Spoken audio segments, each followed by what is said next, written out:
ভাই তুমি কি জানো, যে জিনিসটা তুমি বিনোদন মনে করে প্রতিদিন খেলতেছো বা দেখতেছো, সেই জিনিসটাই ধীরে ধীরে তোমার ইমান, সময় আর ভবিষ্যৎ তিলে তিলে ধ্বংস করে দিচ্ছে। বর্তমানে যুব সমাজের হাতে এসেছে দুইটা শত্রু, নারুটো এবং ফ্রি ফায়ার। দেখতে রঙিন, মজার আর অ্যাডভেঞ্চার ভরা হলেও ভিতরে লুকানো বিষ তোমাকে ধীরে ধীরে শেষ করে দিচ্ছে। শুরুতেই কথা বলি নারুটো সম্পর্কে। নারুটো কি? নারুটোর স্লোগান হলো মুসলমানদের ইমানের ভিত্তি, আকীদার ভিত্তি নষ্ট করা। নারুটো শুধু একটা গল্প, বিশ্বাস নষ্ট করার এক ফাঁদ। এখানে আছে শিরক, জাদু, মিথ্যা, দেবতা আর মানুষের অতি মানবীয় ক্ষমতার কাহিনী। শিশু কিশোররা এগুলো দেখে নকল করতে শুরু করে, আর ধীরে ধীরে মনে এটা বসে যায় আল্লাহ ছাড়াও মানুষ সব কিছু করতে পারে নিনজা শক্তি পাওয়ার দিয়ে। এটাই ইমান নষ্ট করার প্রথম ধাপ। এরপর বলতে হয় ফ্রি ফায়ারের কথা। ফ্রি ফায়ার হলো ইমান, সময়, অর্থ আর নৈতিকতার খনি।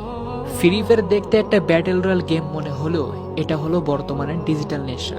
ঘন্টার পর ঘন্টা খেলায় সময় নষ্ট হয়, নামাজ বাদ যায়, পড়াশোনা শেষ হয়ে যায়, ডায়মন্ড স্কিন কিনতে বাবা মায়ের কষ্টের টাকা অপচয় হয়, যা ইসলামী ইসরাফ বলা হয়। রাসূল সাল্লাল্লাহু আলাইহি ওয়াসাল্লাম বুখারী শরীফে একটা হাদিস উল্লেখ করেছেন, অধিকাংশ মানুষ দুইটা নিয়ামতের ব্যাপারে একেবারে ক্ষতিগ্রস্ত হয়, এক অবসর সময়, দুই সুস্থতা।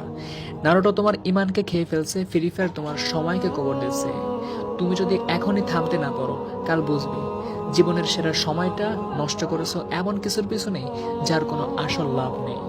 ভাই তুমি আজই ঠিক করো, তুমি কি এগুলোর দাস হয়ে জীবন শেষ করবে, নাকি তোমার ইমান, সময় আর ভবিষ্যৎ বাঁচিয়ে আল্লাহর সন্তুষ্টির পথে হাঁটবে?